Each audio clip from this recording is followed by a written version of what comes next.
चलिए हम वोकैबुलरी के चौथे दिन में आज जो है जो हमारे वोकैब्स हैं उनको हम याद करते हैं। तो बिना समय खराब किए हुए हम जो है अपने वोकैब को स्टार्ट करते हैं। जो हमारा पहला वर्ड है वो हमारा वैंक्विश है। पहला वर्ड क्या है? वैंक्विश। वैंक्विश को कैसे याद करना है? बहुत आसान ट्रिक। वैंक्विश, इसको कर देंगे वन बना देंगे, इसको कर देंगे क्विश को, क्विश से हम खुश बना देंगे। ठीक है, वन खुश। ठीक। तो जो कैकेयी माता थी वो भगवान राम को जो है वन में भेजकर ऐसे खुश हो रही थी जैसे वो क्या कर ली हो, पूरा संसार जीत गई हो। उन्होंने पूरे संसार पर जैसे विजय प्राप्त कर लिया हो, उस प्रकार वो खुश हो रही थी। कब खुश हो रही थी? भगवान रामचंद्र जी को वन भेजकर। तो वैंकिश को याद करेंगे हम वन खुश से। ठीक है, वन में भेजकर कैकेयी माता ऐसे खुश हो रही थी जैसे वो क्या कर गई हो, पूरे संसार पर विजय प्राप्त कर गई हो, पूरे संसार को वैंकिश कर गई हो। वैंकिश मतलब जीतना। याद हो गया।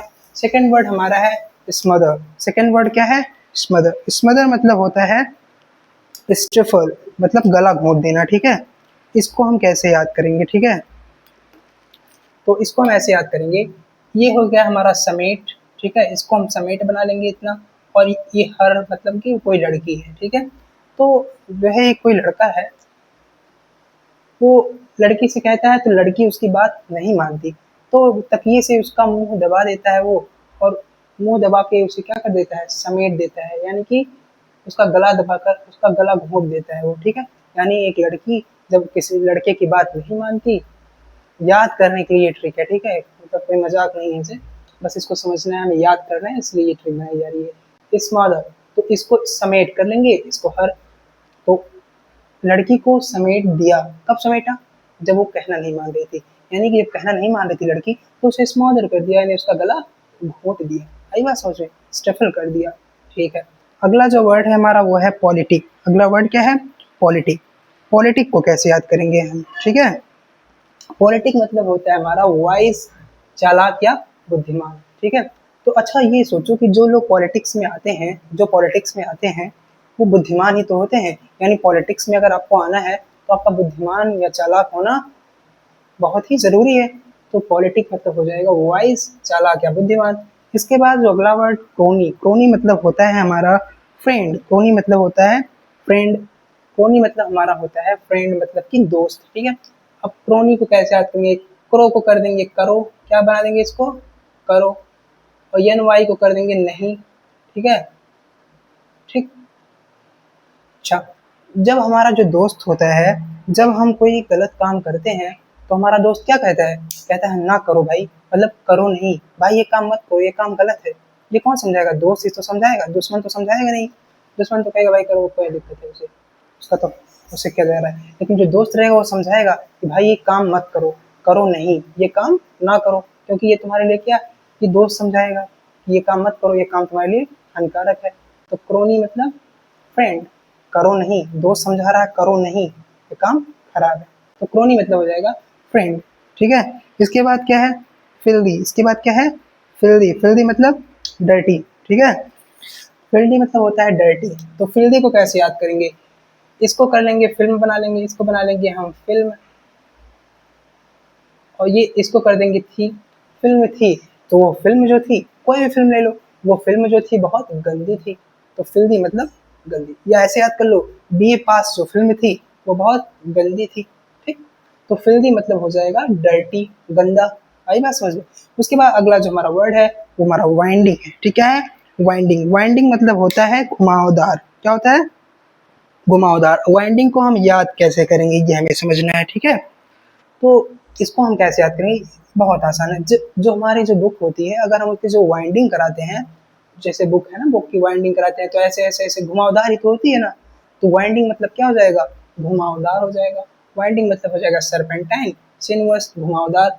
उसके बाद अगला जो हमारा वर्ड है वो है सर्विल। क्या है? सर्विल। सर्विल मतलब ऑब्सिक्यूअस, साइकोफेंटिक मतलब चापलूस होता है। क्या होता है?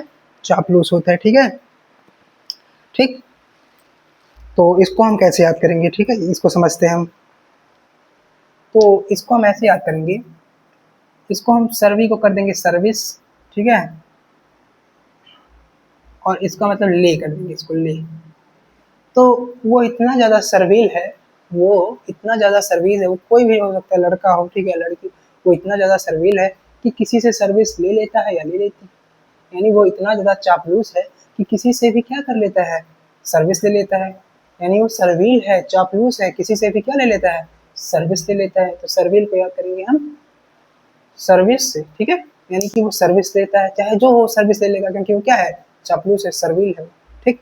उसके बाद आगे क्या है, इसके बाद जो हमारा वर्ड है लिस्टलेस है, क्या है, लिस्टलेस। लिस्टलेस मतलब होता है लैकेडिकल और इनअटेंटिव, मतलब कि निरुत्साह। इसको हम कैसे याद करेंगे, ठीक है, इसको हम ऐसे याद करेंगे, लिस्ट लेस, लेस मतलब कम और लिस्ट जो आप समझ ही रहे हैं। सपोज करो आपका एग्जाम हुआ, अब एग्जाम में लिस्ट निकली, तो लिस्ट जब निकली एग्जाम की, तो उसमें जो मार्क्स थे मेरे वो सबसे कम आए, मेरे हुए किसी का भी, मान लो याद करना है बस हमें। मेरा मेन उद्देश्य ये होना चाहिए कि जो यहाँ पे वोकैब्स हैं वो हमें याद होनी चाहिए, लॉन्ग टाइम तक याद रहे। तो अगर हम ऐसे याद करेंगे तो लॉन्ग टाइम तक याद रहेगा, रट लिए भूल जाएगा, ठीक है।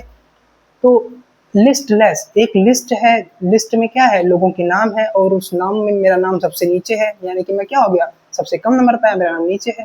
तो जब मेरा नाम नीचे हो गया तो मैं बहुत ज़्यादा क्या हो गया, इनअटेंटिव हो गया, मैं बहुत ज़्यादा निरुत्साह हो गया, मेरा उत्साह खत्म हो गया, क्योंकि मेरा नाम क्या है, सबसे नीचे है, सबसे कम मार्क्स में पाया हूँ। इसीलिए लिस्टलेस मतलब हो जाएगा निरुत्साह, ये भी याद हो गया होगा। इसके बाद अगला वर्ड है इमेंसिपेट। अगला वर्ड क्या है, इमेंसिपेट मतलब होता है लिबरेट, मैनुमेट मतलब कि स्वतंत्र करना।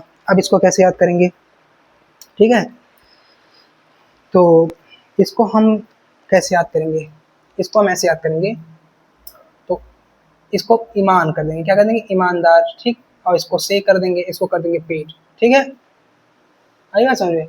तो ईमानदारी से जो पेट भर लेता है वो क्या हो जाता है, ईमानदारी से जो पेट भरता है, यानी कि मेहनत करके जो पेट भरता है, भगवान उसे क्या कर देता है, इमेंसिपेट कर देता है। यानी जो अपना ईमानदारी से पेट भरता है, ईमानदारी मतलब कि हार्ड वर्क कर रहा है, ऐसे नहीं कि चोरी करने लगा या कहीं पता लगा कि बैंक लूट लिया, ये सब, तो वो क्या कर रहा है, ईमानदारी से कमा रहा है, यानी कि हार्ड वर्क करके कमा रहा है, ठीक है।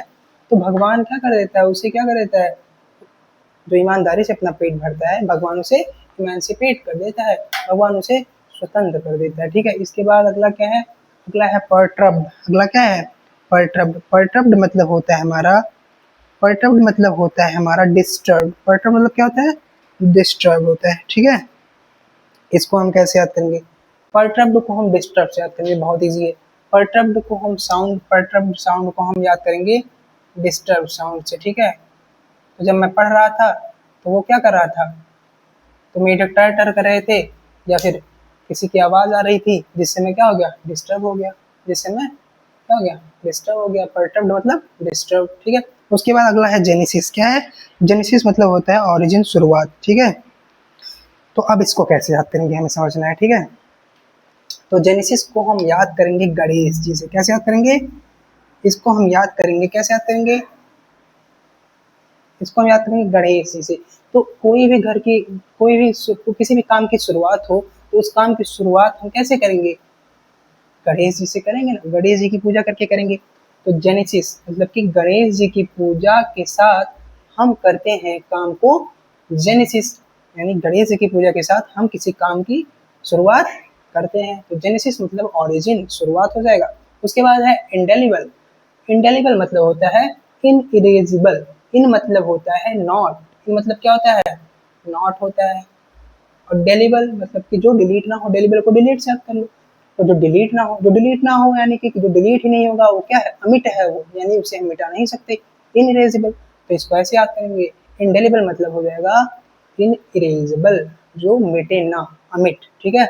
उसके बाद है एंग्स। उसके बाद क्या है, एंग्स मतलब ग्रेट एंग्जाइटी मतलब होता है चिंता, ठीक है। इसको हम कैसे याद करेंगे, एंग्स को कैसे याद करेंगे, ठीक है। अब एंग्स को याद करना बहुत ही इजी है। तो जीएसटी, इसको एन मतलब क्या होता है, एन मतलब होता है एक, पता है आपको, आर्टिकल्स हमारे दो होते हैं ना, definite articles and definite article. ये हमारा आता है कौन से आर्टिकल, इंडेफिनेट आर्टिकल्स में ए और एन होता है, डेफिनेट आर्टिकल में दा होता है। तो एन मतलब एक, जीएसटी, जीएसटी, जीएसटी जो आई भाई, जीएसटी एक क्या है, समस्या है व्यापारियों के लिए। तो व्यापारियों के लिए आज के समय में जीएसटी एक समस्या है। एन मतलब एक, जीएसटी, जीएसटी, जीएसटी एक समस्या बन गई है, किसके लिए, व्यापारियों के लिए। व्यापारियों के लिए जीएसटी एक चिंता का विषय बन गई है। एंग्स मतलब हो जाएगा ग्रेट एंजाइटी मतलब चिंता। उसके बाद है वेडनेज। क्या है उसके बाद, वेडनेज मतलब होता है वेंटर, प्लेफुल, टीजिंग, मजाक में चिढ़ाना, ठीक है। अब इसको हम कैसे याद करेंगे? सपोज करो कि हमारे फ्रेंड्स हैं, ठीक है, ढेर सारे। अब जो है हमने, ठीक है, अपनी से बड़ी लड़की से शादी कर ली, ठीक है। तो वो जो हमारे फ्रेंड्स हैं वो क्या करेंगे, वो हमें टीज करेंगे, वो हमें चिढ़ाएंगे कि भाई ये देखो अपने से बड़ी लड़की से शादी कर लिया। या फिर ऐसे ऐसे सोच लो कि जो हमसे बड़े होते हैं अगल बगल पड़ोस में, वो क्या करते हैं, वो जब हम जाते हैं उनके घर वर, या हम छोटे रहे हैं उनके घर जाते हैं, तो हमें क्या करते थे, वो चिढ़ाते थे ना, कुछ भी नाम लेके चिढ़ाते थे, ठीक। तो दो तरीके से याद कर देंगे, या तो ऐसे कि जब हम बड़ी लड़की से शादी कर लेंगे अपनी उम्र के, तो हमारे जो दोस्त हैं वो हमें क्या करेंगे, बड़ी नेज करेंगे, वो हमें चिढ़ाएंगे, ठीक। ऐसे याद करेंगे, बड़ी इसको बड़ी कर देंगे और इसको एज कर देंगे, बड़ी एज से लड़की से शादी करेंगे तो हमारे दोस्त करेंगे हमें बड़ी नेज, मतलब हमें वो टीज करेंगे, हमारा मजाक उड़ाएंगे, मजाक में हमें चिढ़ाएंगे। बैकग्रोज, उसके बाद क्या है, बैकग्रोज। बैकग्रोज मतलब होता है टू गिव अनविलिंगली, मतलब कि ईर्ष्या होता है, ठीक है। अब देखो, अब इसको हम कैसे याद करेंगे, ठीक। तो इसको हम ऐसे याद करेंगे, तो हाँ, इसको बहुत ईजी तरीके, इसको थोड़ा सा बनाना पड़ेगा ट्रिक हमें, कैसे ट्रिक बनाते हैं इसको हम। इसको अलग कर लेते हैं, बी को, बी हो गया ये, ठीक है। और ये ग्रुज जो लिखा है ना, इसको क्या कर देंगे हम, ग्रेड बना देते हैं। ग्रेड बन जाएगा ना भाई, थोड़ा सा लग रहा है साउंड। तो ग्रुज, तो बी ग्रेड, ठीक है। तो एक मैडम थी या सर थी, तो जब हम क्लास जाते थे तो वो जो मैडम थी वो हमें बी ग्रेड दे देती थी। मेरा मार्क्स, मतलब मैं बहुत अच्छा लिखता था, मेरा सही भी होता था, तब भी वो बी ग्रेड दे देती थी, क्योंकि वो क्या करती थी मुझसे, क्योंकि वो मुझसे विग्रस करती थी, क्योंकि वो मुझसे ईर्ष्या करती थी। इसलिए मेरा क्वेश्चन सही होने पर भी मेरे मार्क्स अच्छे आते थे, लेकिन वो कट उट करके कम हम करके मुझे ग्रेड कौन सा देती थी, बी ग्रेड देती थी। तो मैम कर देती थी मुझे बी ग्रज, मतलब मैम बी ग्रज करती थी, मैम मुझसे बी ग्रज करती थी, इसलिए मुझे बी ग्रेड दे देती थी, ठीक। बी ग्रज मतलब ईर्ष्या हो जाएगा, ठीक। To give unwillingly, I hope आ रहा होगा, आप लोगों को याद हो रहा होगा। चलिए, इसके बाद है कार्डिनल। इसके बाद क्या है, कार्डिनल मतलब होता है चीफ, मोस्ट इंपॉर्टेंट होता है, प्रमुख होता है, ठीक है। तो इसको कैसे याद करेंगे, कार्डिनल, कार्डिनल को कैसे याद करेंगे, कार्डिनल को याद कर लेते हैं कार्ड से, कार्ड। अब कार्ड देखिए, कार्ड जैसे वीजा कार्ड जो होता है, कौन सा कार्ड, वीजा कार्ड। जो विदेश जाने के लिए जो वीजा कार्ड होता है वो क्या होता है, बहुत ज्यादा इंपॉर्टेंट होता है, बहुत ज्यादा कार्डिनल होता है। यानी विदेश जाने के लिए वीजा कार्ड कार्डिनल होता है, यानी कार्ड होता है कार्डिनल, मोस्ट इंपॉर्टेंट, चीफ होता है, कहाँ पे जाने के लिए, विदेश में जाने के लिए। तो इस प्रकार से एक बार वीडियो को फिर से वॉच कीजिएगा और ये वोकैब आपके माइंड में हमेशा हमेशा के लिए बैठ जाएंगे। थैंक यू, मिलते हैं नेक्स्ट वीडियो में इसके आगे की वोकैब्स के साथ, तब तक के लिए धन्यवाद।